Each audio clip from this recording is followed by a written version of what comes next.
ईद कब होगी? महकमा मौसमियात ने भी बता दिया। 9 अप्रैल को ईद अल फित्र का चांद नज़र आने के इम्कानात हैं।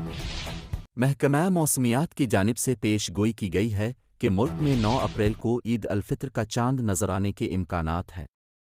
नए चांद की पैदाइश 8 अप्रैल को रात 11:21 पर होगी, जबकि 9 अप्रैल को चांद की उम्र 19 से 20 घंटे हो जाएगी। गुरूब उफ्ताब के बाद चांद नज़र आने का दौरानिया 50 मिनट से ज़ायद होगा, जिसके बाइस 9 अप्रैल को ईद अल फित्र का चांद नज़र आने के इम्कानात हैं।